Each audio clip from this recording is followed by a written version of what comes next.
Ito lang yung mga kailangan na gamit. Spala, bar lever, pantasa, pampitik, panghulog, grinder, screw, pang piano hinges, malilit lang na screw para sa PVC para mailapat sa backing na plywood. Ito naman yung torque screw ng plywood.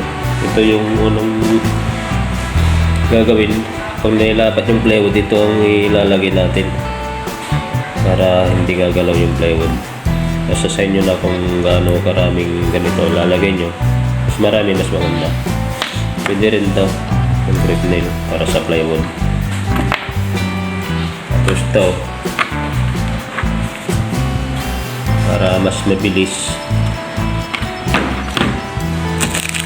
Yan. Ito ang bala niya. Ito.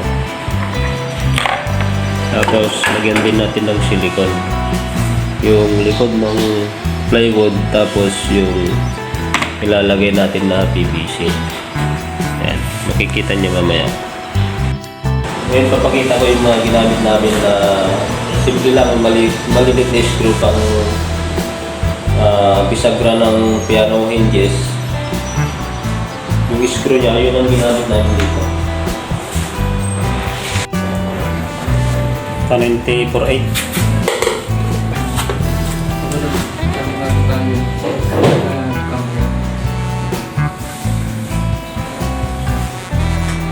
Padas tata.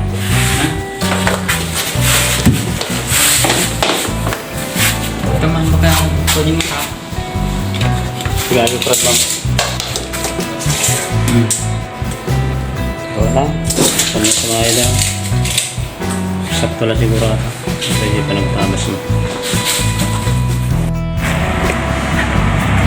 Halimbawa, ito yung dimay dyan ay lapat na sa wall. Ito naman ang gagawin natin. Yan. Mag-umpisa kayo sa bandang kanan. Pero bago kayo maglagay ng ganito, lagyan nyo muna ng silicone yung likod. Yan. Kahit kunti lang. Yan.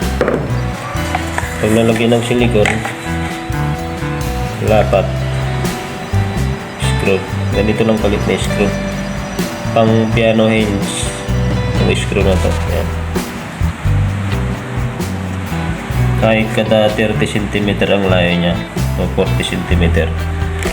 Pag na-screw, ito lang yung lalapat nyo. Yan. Sasalubong lang sa ganyan. Yan. Medyo isiksik nyo lang na gusto para yan. Ganyan lang siya. Tapos screw na naman ulit. Ganyan lang kasimple. Lagyan na screw, salpak na naman dito. Yan yung likod niya. Diba? Yan.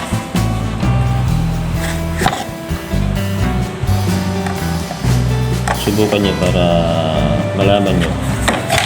Ang presyo ng isa nito ay 350, pero mahaba siya.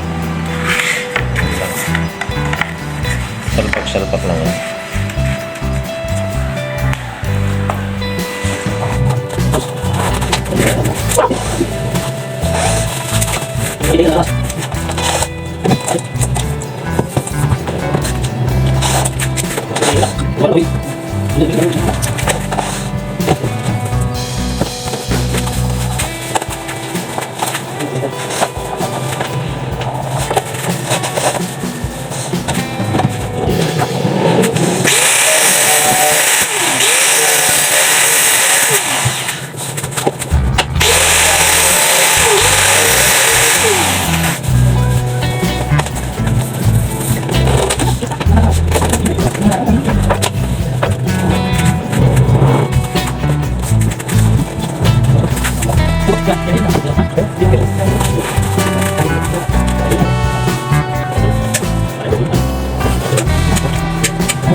Hello mga kasama, nakikita niyo po ang wall ceiling natin. Ay wall ceiling. PVC ceiling panel. Pero ito naging PVC ceiling wall. Kasi yung panggisami, ginamit na namin sa wall. Maganda rin pala. Yan, napakasimple.